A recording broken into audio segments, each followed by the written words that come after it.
La Côte d'Ivoire, sous le leadership de son président, M. Alassane Ouattara, s'est remise au travail et veut résolument prendre sa part dans une économie mondiale qui se diversifie, se globalise et se réajuste. Investir en Côte d'Ivoire, c'est avoir accès aux investisseurs et un marché régional de plus de 300 millions d'habitants que représente la CEDEAO.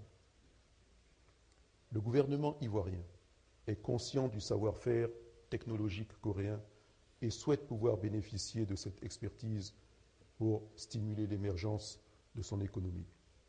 C'est dans cette optique que nous vous invitons à participer pleinement au développement économique et social de la Côte d'Ivoire, émergente à l'horizon 2020. Un film institutionnel de 8 minutes a été présenté par le CPC pour appuyer les propos du ministre Jean-Louis Billon, et puis ce fut au tour du président Alassane Ouattara de prendre la parole pour convaincre les opérateurs économiques coréens. La Côte d'Ivoire a un cadrage macroéconomique de qualité, taux d'inflation très faible, un taux de croissance élevé, un ratio de dette PIB aux alentours de 40%, et un système financier assaini.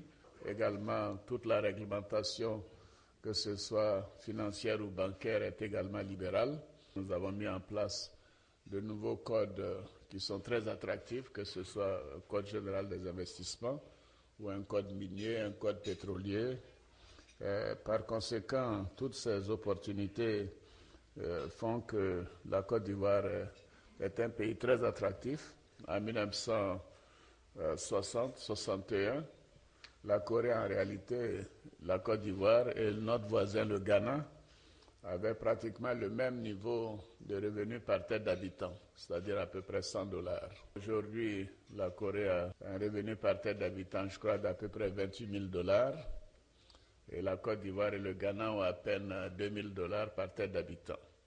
C'est dire à quel point la croissance a été spectaculaire dans ce pays. Notre vœu le plus cher, c'est que vous acceptez de nous accompagner dans cette voie vers la prospérité, car la Côte d'Ivoire a maintenant tourné la page de la crise. Le président de la République était l'invité de 4 grandes institutions économiques coréennes: la Fédération des industries coréennes, l'Association du commerce international, la Chambre de commerce et d'industrie et la Fédération des PME-PMI. Une tribune pour faire la promotion de l'attractivité de la Côte d'Ivoire. Et c'est le ministre du Commerce, de l'Artisanat et des petites et moyennes entreprises, Jean-Louis Billon, qui a été le premier à exposer sur les potentialités de la Côte d'Ivoire devant les investisseurs coréens.